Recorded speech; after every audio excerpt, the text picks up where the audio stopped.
Hermanos, vamos inmediato al Salmo capítulo 19.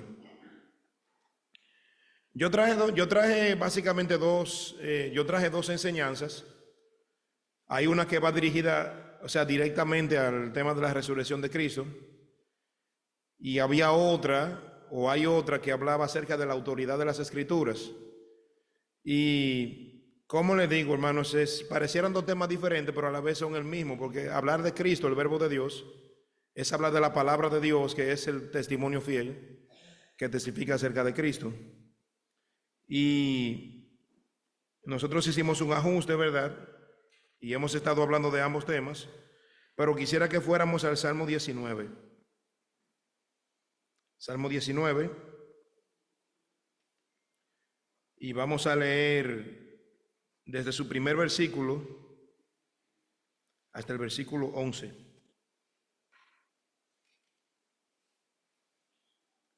Salmo 19, del versículo 1 hasta el versículo 11. Las obras y la palabra de Dios. Dice aquí: los cielos cuentan la gloria de Dios, y el firmamento anuncia la obra de sus manos. Un día emite palabra a otro día, una noche a otra noche declara sabiduría. No hay lenguaje, ni palabras, ni es oída su voz. Por toda la tierra salió su voz, y hasta el extremo del mundo sus palabras. En ellos puso tabernáculo para el sol, y como esposo que sale de su tálamo, se alegra cual gigante para correr el camino. De un extremo de los cielos es su salida, y su curso hasta el término de ellos, y nada hay que se esconda de su calor. Versículo 7. La ley de Jehová es perfecta, que convierte el alma. El testimonio de Jehová es fiel, que hace sabio al sencillo. Los mandamientos de Jehová son rectos, que alegran el corazón. El precepto de Jehová es puro, que alumbra los ojos. El temor de Jehová es limpio, que permanece para siempre. Perdón. Los juicios de Jehová son verdad, todos justos. Deseables son más que el oro, y más que mucho oro afinado, y dulces más que la miel, y que la que destila del panal. Tu siervo es además amonestado con ellos. En guardarlos hay grande galardón. El Señor bendiga su palabra. Padre eterno que estás en los cielos, te damos gracias una vez más en esta noche por habernos permitido, Señor, tener un día, un transcurso que has encaminado hasta este momento. Te damos gracias, Señor, por tu misericordia hacia nosotros, y sobre todo gracias, Señor, por el poder que hay en tu palabra. Gracias por la gloria que existe solamente en tu nombre, y gracias, Señor, por darnos el privilegio de reunirnos en este lugar, en ese precioso nombre de nuestro Señor Jesús. Permítenos, Señor, ser instruidos. Permítenos aprender de tu palabra. Permítenos, Señor, entender la necesidad que tenemos de ella cada día de nuestra existencia. Que no hay un día que podamos decir que no necesitamos tu palabra, sino que reconozcamos que tu palabra debe acompañarnos cada día, y que cada día debemos ir a ella. Como de la misma manera que por causa del cuerpo nosotros nos alimentamos, que de esa misma manera por causa de nuestra alma, de nuestro espíritu, nosotros también nos alimentemos a diario de tu palabra. Todo eso te lo pedimos, Señor, en el nombre de Jesús. Amén. Bien, amados hermanos, en esta noche quisiéramos hablar acerca de las virtudes propias de la palabra de Dios, las virtudes, o sea, esas características marcadas que tiene la Biblia, porque siempre hemos estado hablando del tema de que la Biblia es un libro, y es igual que cualquier libro en relación a que tiene páginas, en relación a que tiene letras, en relación a que usted puede ir a una librería y adquirirlo. En eso es totalmente igual que cualquier libro, pero en otras cosas, como es su naturaleza, su procedencia, no tiene ningún libro que se le compare. Y siempre ponemos de manifiesto el tema de la sabiduría humana, el conocimiento humano, el conocimiento humano tiene una profunda necesidad de renovarse, porque el conocimiento humano, como produce, o sea, procede del hombre, es un conocimiento finito, un conocimiento limitado y un conocimiento que necesita siempre estar bajo supervisión, porque es falible, falla. Pero no así con la palabra de Dios. Yo no sé si usted se ha dado cuenta que la palabra de Dios permanece para siempre, como ella misma declara, y viene desde la eternidad pasada a la eternidad presente hacia la eternidad futura. Entonces, eso es algo que tiene que movernos un poco a pensar el porqué de esto. Por ejemplo, si yo como hombre escribo un libro de cualquier tema, pudiera ser, vamos a escribir un libro que hable acerca de un análisis conductual de la sociedad contemporánea. Vamos a hablar cómo el hombre se comporta. Y yo empiezo a escribir, pero puede ser que venga otra persona y escriba sobre el mismo tema y diga, el hermano Eric está errado en lo que escribió porque yo tengo esta perspectiva. Entonces usted ve como un conflicto de los saberes del hombre. Por eso pasa, porque los escritos que yo como hombre puedo producir son escritos que son de mi misma naturaleza. Naturaleza caída, naturaleza limitada, y por eso mis escritos también son así. Va a haber un grupo de gente que va a decir esto a mí me gusta, otros que dicen esto no me gusta, pero cuando analizamos la palabra de Dios como literatura verdaderamente inspirada, hay algo que nos da a entender que la palabra tiene la misma característica que aquel que la dio. Dios es santo, Dios es poderoso, Dios es eterno, y por ende su palabra también lo es. Esa palabra que Él ha entregado. Y quisiéramos hablar de esas características, de esas virtudes que tiene la palabra de Dios, que son características transformadoras, que son una evidencia interna de que la verdad de Dios tiene poder.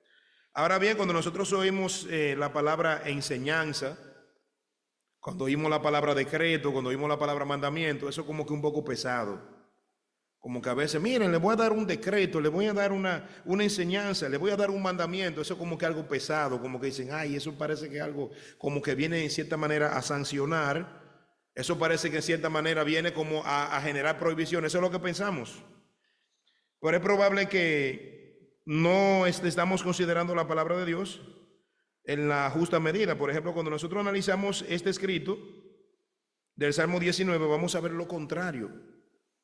Lo contrario, incluso cuando nosotros vamos al Salmo también, no solamente el 19, sino también el Salmo 119, que es un gran poema a la ley de Dios, usted se va a dar cuenta que ninguna ley que existe en el mundo ha sido como elogiada, como ha sido elogiada la ley de Dios. Sobre todo aquel que conoce la ley de Dios, como que existe un cántico de gozo en el corazón de aquel que conoce la ley de Dios, porque no es una ley que aprisiona, sino la ley que libera. Porque verdaderamente nos hace libres, como dice Juan 8:32, conoceréis la verdad de Dios, y la verdad os hará libres. Miren, las enseñanzas del Señor, según nos enseña el Salmo, nos dicen que reavivan el alma, que nos dan sabiduría, que alegran el corazón, que dan buena percepción, sirven de advertencia y recompensa. Y es interesante, hermanos, que muchas veces el pueblo de Dios no tiene la capacidad de usar adecuadamente los recursos que Dios ha dado en su palabra, y eso pasa porque nos alejamos de la palabra. Por ejemplo, hay hermanos que en muchas ocasiones ellos dicen, están pasando por algunas dificultades, y ellos a veces dicen, yo estoy viviendo un proceso en el que Dios me metió, pero cuando tú analizas el proceso, tú te das cuenta que son frutos de malas elecciones o falta de haber usado correctamente la ley de Dios. Y hemos hablado en otra ocasión también de que había una diferencia de pensamiento tocante al término sabiduría. Por ejemplo, el griego entendía que la sabiduría se encontraba en el cúmulo de conocimiento. Y los griegos son los precursores, los griegos son los que inician este tema de la educación al tiempo contemporáneo, en el hecho de que hayan universidades, de que hayan centros de enseñanza. Agradezcaselo a los griegos, que ellos fueron los que empezaron a promover eso. Y decían, hay que saber, saber, saber y saber. Sin embargo, en el pensamiento judío, la sabiduría no tanto tenía que ver con cúmulo de conocimiento, tenía que ver con hacer lo correcto, con tener conciencia de lo que Dios deseaba que nosotros hiciéramos. Ese era el término hebreo jofná, o la palabra hebrea sabiduría, que era un aplicar la ley de Dios en tiempo real. Y pensando en ese tema de la sabiduría de Dios, Dios nos ha otorgado la sabiduría. La palabra también enseña que aquel que esté falto de sabiduría, que la pida, porque Dios la da sin reproche, o sea, Dios la da de manera abierta. Y recuerden a aquel hombre que Dios dice, pídeme lo que tú quieras.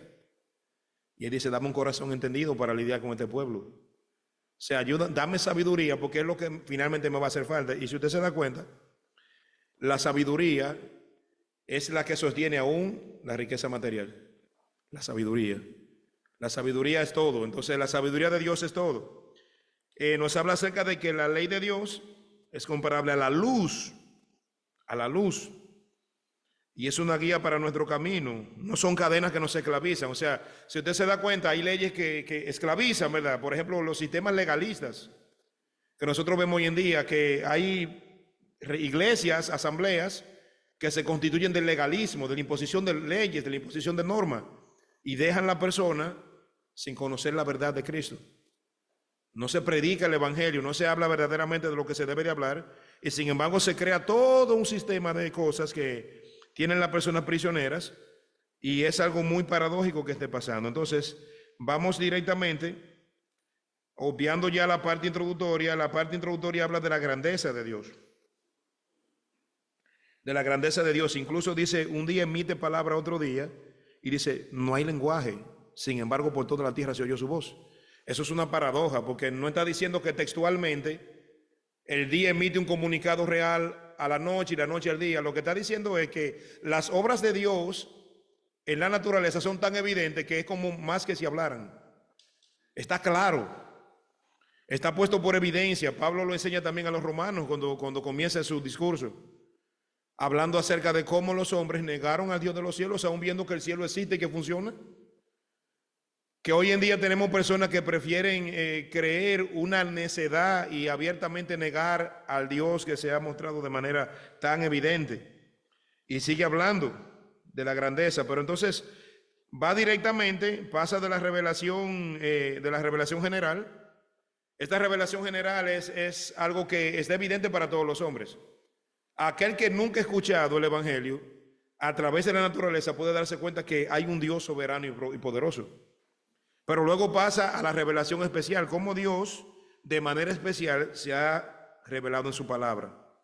Y miren, yo estoy seguro, hermanos, que la primera predicación que usted oyó, que fue el medio de gracia, o sea, la primera predicación que resultó para salvación para todos nosotros, yo sé que fue el medio de gracia que Dios usó, pero esta predicación que usted escuchó, que le trajo a los pies de Cristo, vino de la Biblia.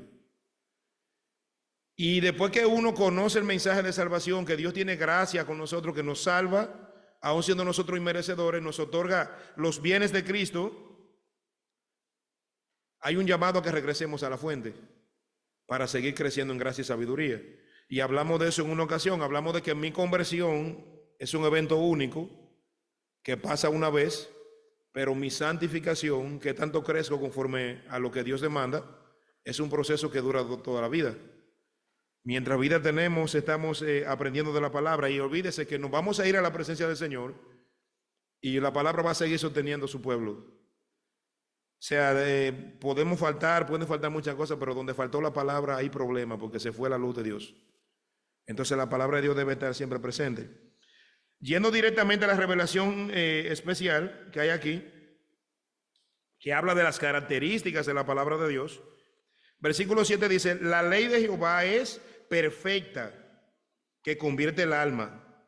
El testimonio de Jehová es fiel, que hace sabio al sencillo. Da ahí la característica de perfección. No, o sea, la palabra de Dios es exactamente lo que debe de ser. Ni es menos ni es más, es perfecta. Es exactamente lo que Dios quiso que nosotros tuviéramos. Y algo interesante de esto, hermanos, cuidado cuando nos acercamos a la Biblia, porque podemos caer en el siguiente pecado. Por ejemplo, a veces hay gente que dice, yo no creo en la Biblia porque la Biblia no me da mitad de respuesta, o no me explica tal cosa. O sea, la Biblia no existe para explicarnos cosas. La Biblia existe para revelarnos a Dios, su plan, lo que necesitamos saber, Incluso en Deuteronomio 29 dice que las cosas ocultas son de Jehová y las reveladas son para nosotros y para nuestra descendencia. Entonces, algo interesante de esto es que a veces nosotros escuchamos personas que están buscando una nueva revelación.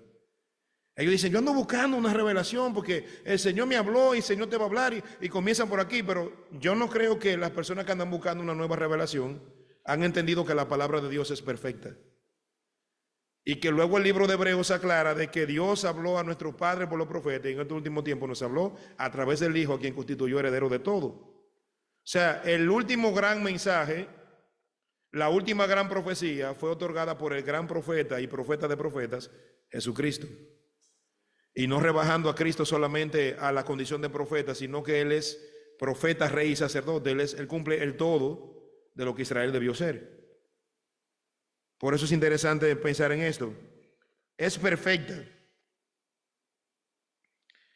Y en esta perfección, la palabra de Dios convierte el alma.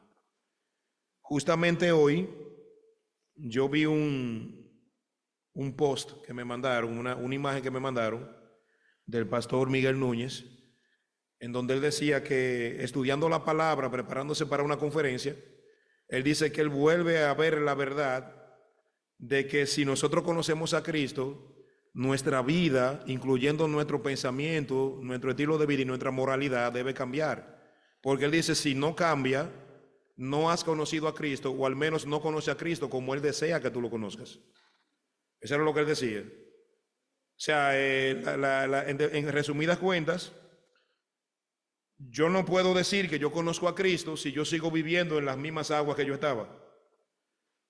Hay un corito que cantamos en la iglesia que dice, hubo un cambio cuando de nuevo nací, hubo un cambio cuando de nuevo nací. Y las cosas que yo hacía yo no las hago más porque hubo un cambio cuando de nuevo nací. Esa es la doctrina de la regeneración. En la regeneración que Dios hace en nosotros a través de su Santo Espíritu, no quiere decir que nos hizo seres imperfectos, perdón, que no quiere decir que nos hizo seres perfectos y que somos los santurrones y que ya, no es eso, pero nos ha otorgado una sensibilidad que ya nosotros no tenemos como una conformidad con la ley que hay en el mundo. Incluso pudiéramos ser tentados, incluso pudiéramos ser víctimas de una u otra cosa, pero no existe en nosotros el deseo de permanecer en las mismas aguas que estábamos. Y recuerden los israelitas, ¿verdad? Cuando salían de Egipto. ¿Cómo les fue cada vez que anhelaron el sistema de Egipto? Ay, ¿qué daría yo por estar allá donde yo estaba? Y Dios decía, pero esto es abominable. Porque yo no lo saqué para dejarlos allá. Los saqué para conducirlos a una nueva vida. Los saqué para conducirlos a portar un nombre de mi pueblo. Entonces, la ley de Dios es perfecta, convierte el alma, porque cuando esa ley llega a mí, no es legalismo. No te entregan una lista de cosas en la puerta de la iglesia. Toma, eso es lo que tú tienes que cumplir, mira, para que tú estés con nosotros aquí. Una lista de prohibiciones, no es eso lo que hacen. De hecho, lo que Dios hace con nosotros es otorgarnos un nuevo corazón. Se cumple el nuevo pacto y daré mi ley en sus corazones. Y ya nadie le va a decir a otro, ven, conoce a Jehová, sino que todos me conocerán. Esa era la promesa del nuevo pacto. Entonces, ¿qué es lo que la iglesia tiene ahora? Una relación personal, auténtica y genuina con Cristo Jesús, si no hemos creído en vano. Eso es lo que tenemos. Se convierte el alma. Y dice, el testimonio de Jehová es fiel. La fidelidad es una cualidad como de perseverancia, de lealtad. Cuando hay fidelidad en nosotros, cuando usted profesa fidelidad con alguien, es que usted diría, el que esté yo o esa persona, para mí es lo mismo, porque hacemos la cosa o sea, no hacemos la cosa uno a espalda del otro. Hay fidelidad. Me siento confiado, me siento confiada, eso es la fidelidad. Entonces, dice que el testimonio, o lo que testifica, que en este caso es la palabra lo que testifica de Jehová es fiel y hace sabio el sencillo. O sea, la Biblia no miente. Y hay gente que quiere hablar de la Biblia de una manera ambigua. De manera que también quieren hablar de Jesús de una manera ambigua. Hay quienes te dicen, oh sí, este Jesucristo fue un hombre fenomenal, pero ellos no lo aceptan como hijo de Dios. Entonces no me digas que fue un hombre fenomenal si tú no crees que es hijo de Dios. Si tú no crees que es el hijo de Dios, di que es un mentiroso y no un hombre fenomenal. Porque necesariamente para ver a Cristo en su justa dimensión, hay que creer lo que Él enseñó. Hay que aceptar lo que Él dijo, ¿verdad? Él no se anduvo con ambigüedades. Él no estuvo diciendo bienaventurados los que creen tal cosa o cual cosa. No, Él habló muy claro. Y esa osadía de Jesucristo, para el tiempo que Él hizo su ministerio, fue lo que produjo grandes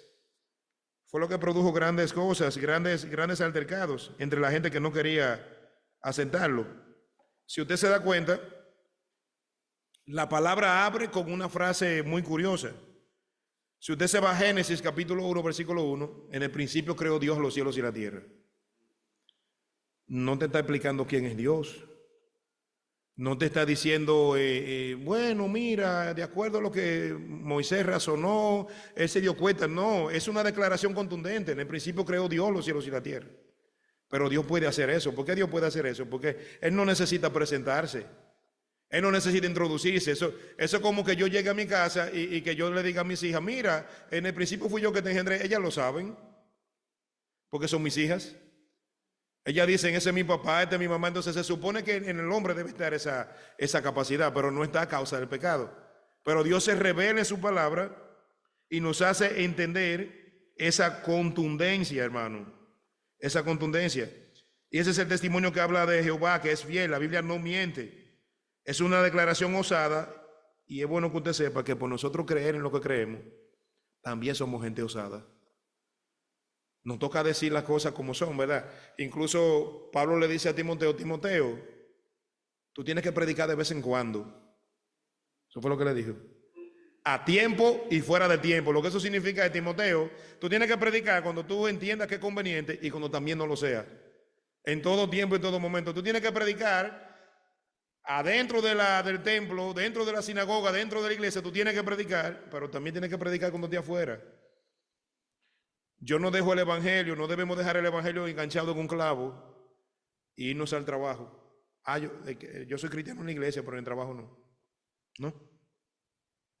Esa verdad tiene que ir con nosotros a toda parte. Y hablamos también en una ocasión de la diferencia que hay entre el pueblo cristiano y otras religiones. Ustedes saben que hay religiones separatistas.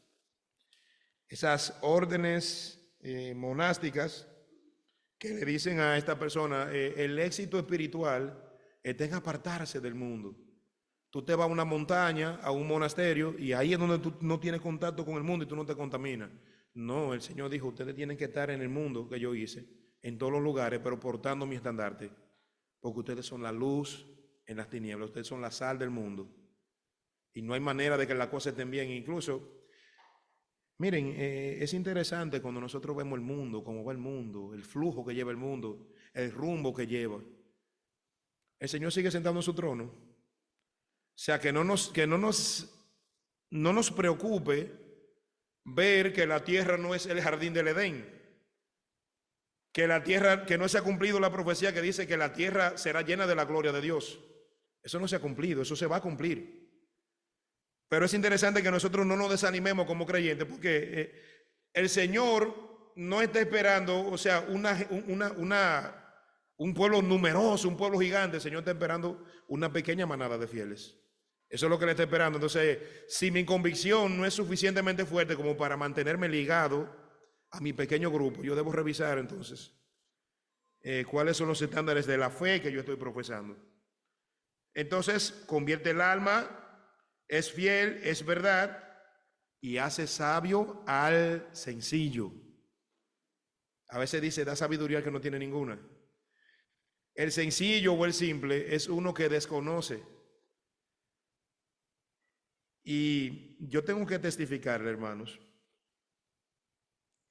que yo he conocido hermanos en la fe que ni siquiera a la escuela fueron, pero tuvieron contacto con la palabra de Dios y se llenaron de una sabiduría que no aparece en las universidades. No aparece en las universidades. Es verdad que uno va y estudia y hace todas esas cosas porque la sociedad lo demanda, y también el hombre de Dios tiene que prepararse, tiene que aprender el hombre de Dios, porque se va a enfrentar, o sea, yo tengo que saber conocer el pensamiento que impera, yo debo conocerlo, y eso se aprende. Pero hay personas, como les decía, que ni siquiera fueron a la escuela y agarraron la sabiduría de Dios de una manera que se volvieron personas muy sabias. Y ahí se cumple el verso que dice aquí que hace sabio el sencillo o da sabiduría al que no tiene ninguna. Y el sábado que hablábamos a los jóvenes también hablábamos de eso, hablábamos en Proverbios también de ese tema. De que yo sé que hoy mucha gente que está en la prisión, hoy mucha gente que lo ha perdido todo, yo sé que medita profunda y dolorosamente y se da cuenta y dice, la verdad que yo no, o sea, tuve falta de sabiduría. Y más para adelante vamos a ver lo que esa sabiduría representa. Que hay gente que pierde su vida por el oro y ahí te dice que la sabiduría es más que el oro. Porque cuántos dolores de cabeza nosotros evitáramos si tuviéramos la capacidad de aplicar la ley de Dios en tiempo real, no dejarla ya en el libro. Porque si usted se da cuenta, existe una tradición que es muy común, por ejemplo, en República Dominicana, tú vas a muchas casas y ves una Biblia abierta en un estante. A veces la abren en los salmos, ahí está, ¿verdad? El San Aléjalo y qué sé yo qué. Y lo ponen ahí. Y esas páginas se ponen amarillitas del polvo, que esa Biblia dura años abierta en ese estante, en ese lugar. Y te va a topar el dominicano que siempre dice, nosotros somos una nación bendecida, porque la bandera tiene la Biblia en su centro. Pero va rumbo al infierno con la bandera en el centro. Es Cristo que salva. Y Dios no quiere banderas con Biblia, Dios quiere corazones con Biblia. Porque eso no tiene eso la gente se molesta cuando se lo dicen, ¿verdad? Sí tenemos una historia muy bonita que está ligada, ¿verdad?, al pensamiento cristiano. Eso no se puede sacar de la historia, pero en ninguna parte de la Biblia dice que hay salvación por portar emblemas cristianos. Es conocer a Cristo. Incluso, lamentablemente, si usted se da cuenta cuando el Señor habla de una población de gente que le van a reclamar en aquel día, le van a decir, Señor, pero en tu nombre yo hice esta cosa. Yo eché demonios, yo hice milagro en tu nombre, Señor. Y le dice, mira, yo no te conozco. Eso nos da a entender a nosotros que ni siquiera la obra que supuestamente para Dios hacemos es más importante que Él. Y hay un interesante tema ahí también cuando el Señor llega a aquella casa, que una hermana decide sentarse a los pies del Señor a escucharle, a gozar de ese gran privilegio. Hay otra que dice, mira, yo tengo muchas cosas que hacer. Y dice, este eligió lo mejor. A veces nos hace falta pensar en la contemplación del Señor, cómo es nuestra relación con el Señor, contemplarle a Él antes de salir a trabajar para Él. No sea que salgamos a trabajar para Él y estemos trabajando para nosotros mismos. Es interesante eso. Pudiera pasar. Son cosas que pudieran pasar porque decía, creo que era este teólogo, Juan Calvino, que el corazón es una fábrica de ídolos. Él decía, tenemos la obligación de escudriñar nuestro corazón con la Escritura, porque nuestro corazón es una fábrica de ídolos. A veces idealizamos cosas que no necesariamente son para el Señor, aunque insinúan que sea en su nombre. Pero aquí está esa sabiduría que es una sabiduría que llega al sencillo, llega al que no tiene ninguna, y adquiere una sabiduría. Se dan cuenta de los apóstoles también que decían y se sorprendían de oírlos hablar de esa manera porque eran gente sin educación. Y se presentaron ante concilios, ante los sabios según la carne, e impresionaron. Porque no tenían una sabiduría carnal y mundana, tenían una sabiduría que venía directamente de Dios. Y esta sabiduría de Dios está disponible en la palabra. Cada día podemos ir a la palabra y tener banquete con ella. Luego dice el versículo 7 también, en esa parte que hace saber sencillo, habla acerca de la capacidad que tiene la Escritura de dar sabiduría. Capacidad. Si usted pone en práctica lo que aprende en la Biblia, usted se va a dar cuenta que es una sabiduría totalmente capaz de ser aplicada en tiempo presente. ¿Tú quieres tomar buenas decisiones en la vida? La Biblia te dice cómo. ¿Quieres tomar decisiones buenas en tu vida devocional? La Biblia te dice cómo. ¿Quieres éxito en la vida familiar? La Biblia dice cómo. ¿Quieres tener una buena forma de vivir socialmente? La Biblia te dice cómo. O sea, es una sabiduría que se ve evidente. Y luego dice el 8, los mandamientos de Jehová son rectos, o sea, no tienen dobleces. Puede ser que yo le diga algo yo como hombre, yo le diga algo a usted hoy, tal cosa, y mañana le salte con otra cosa y usted va a decir, pero venga, ¿qué es lo que le pasa a este hombre? Que me dice una cosa ayer y hoy me dice otra, y ahí viene el disgusto. Porque hay dobleces en la palabra de nosotros. A veces decimos, sí, yo voy llegando ahí mismo, pero a veces estamos todavía en la casa, que no hemos salido. Le decimos eso al que no nos está viendo, porque tenemos esa capacidad. Cuando no nos ven, hacemos de todo y el que está del otro lado tiene que creer. Pero en Dios no hay esa doblez. Incluso nos dice a nosotros que tú sí seas así, que tú no seas no. O sea, nos enseña a vivir de esa manera. Entonces los mandamientos de Jehová son rectos, no tienen dobleces, pero alegran el corazón, hermano. Yo no sé si hace mucho que usted no se ha gozado y se ha sentido alegre y feliz por la salvación que Cristo le dio. La salvación que Cristo nos dio. O sea, a veces, ay Señor, tengo una dificultad, me pasa esto, me pasa el otro. O sea, tenemos un montón de quejas y un montón de cosas que no tenemos, pero Señor, hay problemas con eso. Recuerden el Salmo 73 de Asaf, ¿verdad? Que tuvo envidia de los impíos, pero él dejó de lado lo que él tenía. Él llegó a querer tener y ser lo que él veía en otro y olvidó de lo que él tenía y lo que él era delante de Dios. Y es un asunto que tenemos que pensar. Nos alegra el corazón y este precepto o este mandato de Jehová es puro y da claridad a los ojos.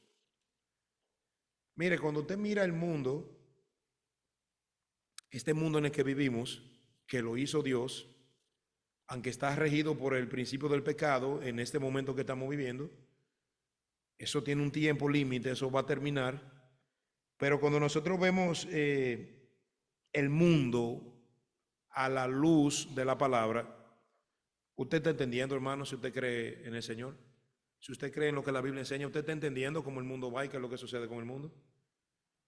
Lo que para mucha gente es una sorpresa, lo que para mucha gente es algo que ellos no entienden, el pueblo de Dios entiende, porque nosotros sabemos exactamente hacia dónde se dirigen las cosas, y mientras mucha gente está todavía pensando que va a pasar algo en este mundo, que va a volver el mundo un paraíso, nosotros sabemos qué es lo que tiene que pasar para que el mundo sea lo que tiene que ser.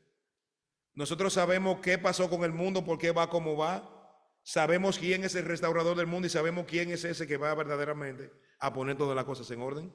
Ese es Jesús, hermanos, a quien hemos creído. Entonces, cuando usted analiza lo que el Señor está diciendo, el precepto de Jehová es puro, tiene tanta sustancia y tanta pureza que alumbra los ojos cuando nosotros vemos las cosas a través de esta sabiduría.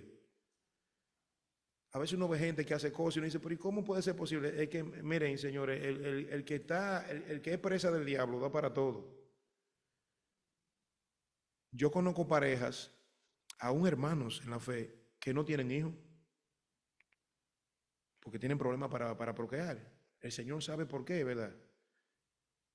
Y yo veo gente que tiene un muchachito y lo bota en la basura. En Santo Domingo han encontrado niños en un vertedero. Y tú dices, mira esas cosas que pasan. Pero eso pasa por el pecado, por el sistema caído en el que vivimos, donde la gente no tiene ningún, o sea, la gente, hay como podemos llamarle poéticamente, hay una muerte del sentido común. Ya el que quiere vivir limpio se vuelve objeto de burla porque la mayoría están sucios. Y eso es penoso, a ese punto hemos llegado. Y ustedes saben que, según hemos entendido la palabra, cada vez que esta cosa pasa, cada vez que la sociedad se sumerge en un deterioro, cada vez que las cosas empiezan a ponerse de esa manera, eso nada más trae una sola cosa, una intervención divina. Entonces, la depravación que hay en el mundo, el desorden que hay en el mundo, solamente está siendo como el síntoma que se está manifestando de lo que ya viene por ahí. Yo no sé cuándo, yo no sé qué día, yo no sé cómo, yo no sé nada de eso, porque no nos toca a nosotros hablar de las cosas que están en la voluntad del Padre, pero que eso no nos permita a nosotros, que eso no nos aleje de contemplar eso, de pensar en eso, porque eso es algo que va a pasar. No sé si nos toque a nosotros, no sé si le toque a los hijos de nosotros, a los nietos, no sé a quién, pero tiene que pasar. Y eso va a ser un asunto que va a ser impactante. Entonces, a través de la sabiduría de Dios, con ojos alumbrados, podemos ver esto. Y el 8 también dice que hay una capacidad de iluminar la vida del hombre en la palabra, iluminar la vida del hombre. Por ejemplo, donde aquel que no tiene sabiduría fracasa, nosotros no tenemos por qué fracasar. Nosotros tenemos todas las herramientas para aplicarle en tiempo real de las cosas que nos llegan a nosotros. Usted se va a dar cuenta de eso. Eso tiene que ver también con el mismo gozo. Una de las cosas que debe hacernos sentir siempre agradecidos es que Dios nos haya dado no solamente salvación, nos da sabiduría también. Porque digamos que Dios diga, ya son salvos, ahora tienen que averiguársela. No. Dios nos salva sin nosotros merecerlo y aún así sigue dándonos sabiduría, nos sigue regando, nos sigue haciendo crecer, nos hace florecer, nos hace avanzar y lo sigue haciendo. Nunca nos ha abandonado, nunca nos ha dejado tirado en el camino. Y esa es la gran diferencia entre el cristianismo bíblico, el legado apostólico que viene de Jesucristo. Esa es la diferencia de esto y las religiones. Que las religiones son cosas que la gente aprende, ¿verdad? Las religiones son, de hecho las religiones se definen en sociología y en antropología, que una religión es todo esfuerzo del hombre contactar con la divinidad. El hombre buscando y todo lo que el hombre se inventa, todo eso es religión. Pero no es lo que vemos en el cristianismo. En el cristianismo no vemos el hombre buscando a Dios, vemos a Dios llamando hombres para su gloria. Eso es lo que vemos en el cristianismo. De hecho, si ustedes siguen un patrón de relato bíblico, usted se va a dar cuenta que así fue siempre. Vamos a poner un ejemplo de Abraham. Abraham de Ur de los Caldeos, nación idólatra y pagana. Dios lo saca y le dice, ven que te voy a llevar a una tierra que te mostraré. Saca tu tierra, sal de tu tierra y busca tu parentela. Saca tu familia de allá y ven. Abraham andaba ese día buscando a Dios. Abraham se levantó, hoy me topo yo con Dios, aunque sea de una forma u otra, ¿no? Abraham se levantó a vivir la misma vida secular que mucha gente se levanta a vivir. Y allí viene Dios y lo encuentra. Y los 12, aunque uno de ellos era diablo, como dice la palabra, aunque uno de ellos cayó de la gracia, pero los 12, el Señor nos enseña cómo el Señor los va llamando. A 2 los encuentra en una barca, se levantaron a pescar ese día, y dice, venga, síganme, y dejaron la barca. A Mateo lo encuentra en la mesa del tributo y ahí viene, ven. Entonces, así mismo fue con nosotros, hermano. No nacimos en una religión. Y si ese es el sentido que tenemos, entonces andamos mal. Porque hay una gente que te dicen, yo ahí nací y ahí me quedo, ahí no hay nada de convicción. Ahí hay lo que es un dogma. Algo que se hace, ¿verdad? Que se va a hacer como quiera. El papá mío siempre hacía un cuento que él decía que un hombre fue a un colmado y le dice al colmadero, dame una libra de ese queso que está ahí.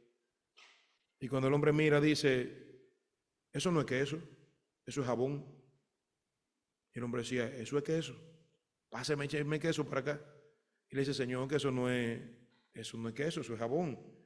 Dice, oiga, yo le voy a pagar lo que usted me diga, déme la libra de queso y deje tranquilo. Él viene, y pesa la libra de jabón, que según el otro era queso. Se la da y cuando ella se ciñao y le da esa mordida, él dice, sabe a jabón, pero es queso. Esa es una mente cuadrada. Ese tipo no le iba a sacar a nadie de ahí, nadie. Y eso mismo me estaba explicando el hermano Luis, antenoche que hablábamos de eso, de que el pensamiento religioso se parece a un árbol, que cuanto más profunda la raíz, hay un hueco más grande, y eso pasa con mucha gente. Pero no hemos sido llamados a una religión, hemos sido llamados a una relación con Cristo Jesús, Señor nuestro. Y eso es lo que resulta en salvación.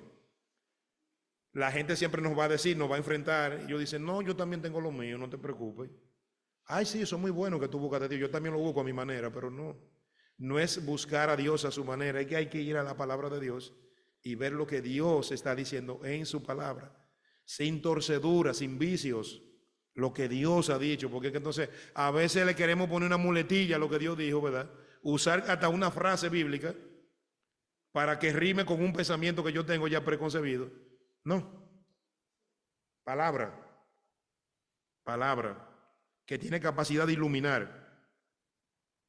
Y el 9 dice, el temor de Jehová es limpio, que permanece para siempre. Los juicios de Jehová son verdad y todos justos.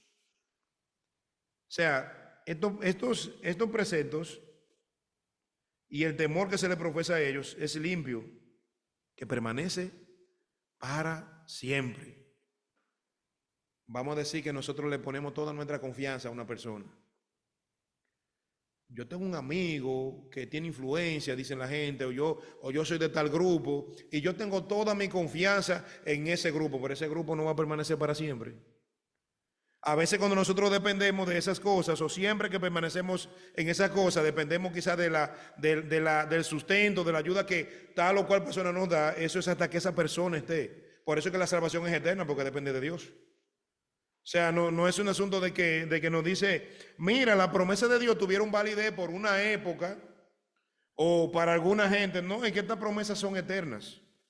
Lo que enseña su palabra aquí, el temor de Jehová es limpio, que permanece para siempre. Y dice que los juicios de Dios son verdad. Vuelve a recalcar la verdad, la fidelidad. Y todos, no algunos, todos justos. Hay justicia. Y uno de los atributos que, por ejemplo, Dios tiene atributo incomunicable y atributo comunicable. Eso lo que significa es que hay características de Dios que nosotros las tenemos, pero hay otras que no. Por ejemplo, la sabiduría es un atributo comunicable de Dios. El hombre puede ser sabio si se lo propone. Comparte con Dios ese atributo. No al nivel de Dios, no podemos tener la sabiduría de Dios, pero podemos ser sabios. Dios ama. El atributo del amor Él lo comparte. Nosotros tenemos capacidad de amar. Ahora bien, hay cosas que Dios no comparte. Dios no comparte su soberanía, no comparte su gloria. No somos omnipotentes, no somos omniscientes, pero Dios es justo. Nosotros también podemos ser justos. Ahora, yo quiero que usted sepa que el estándar de la justicia humana no se asemeja ni en una pizca al estándar de la justicia de Dios. Y es allí donde estamos errando. Hoy en día en la sociedad han salido muchas justicias y muchos reclamos de derecho, pero que se hacen de espalda a la máxima autoridad que es Dios.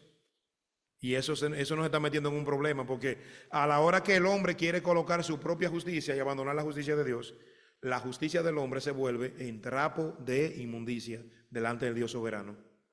Ese es el problema, que como dicen en buen dominicano, haciendo gracia, hacemos moriqueta. O sea, usted se está dando cuenta que ahora mismo se levantan muchos defensores de los derechos humanos y de esto, y defendiendo cosas que delante de Dios son indefendibles porque son pecados.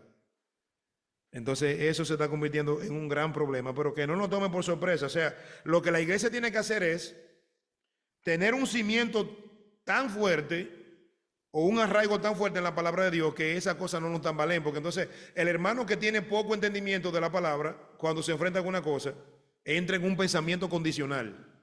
Ah, pero espérate, es que las cosas están como cambiando y que no podemos seguir con lo mismo de ayer porque la cosa, no, espérese, es que tenemos que analizar algo. Por más que una sociedad, una generación avance, la palabra de Dios permanece para siempre. O sea, la palabra de Dios alimentó a los santos del Antiguo Testamento y también alimentó a los del Nuevo Testamento y alimenta a la generación actual. O sea, no hay un pueblo de Dios que, bueno, y hay un líder que dijo públicamente, no podemos seguir enseñando a la gente de hoy con un libro tan viejo. Un líder religioso dijo eso. Muy influyente y muy poderoso, un representante entre comillas de Dios en la tierra, pero que yo sepa, el representante de Dios en la tierra es el Espíritu Santo, porque ese fue que Jesús dijo, me voy, pero dejaré a uno que los guiará a toda verdad, uno que va a infundir la sabiduría en vuestros corazones, uno que los va a consolar, que los va a guiar, uno que va a garantizar que la iglesia camine bien, porque la iglesia no es de los hombres. Si usted le suelta a la iglesia a los hombres, se vuelve un garete. La iglesia es de Dios. Por eso hay que procurar la fidelidad a Dios. Y finalmente, mira lo que dice aquí el versículo 10, finalmente. Importante que esto es un pensamiento de un salmista que ya entendió la palabra de Dios. Ya sabe lo que es la palabra de Dios. Deseables son más que el oro y más que mucho oro afinado. No solamente el oro que se recoge en bruto, sino el oro que ha pasado por el proceso que le embellece. Deseable. Por ejemplo, a veces quisiéramos desear cosas de las que vemos, pero él te está diciendo, mira, no importa cuán valiosas sean las cosas que tú estás viendo en este mundo material, la palabra de Dios es más valiosa que esto.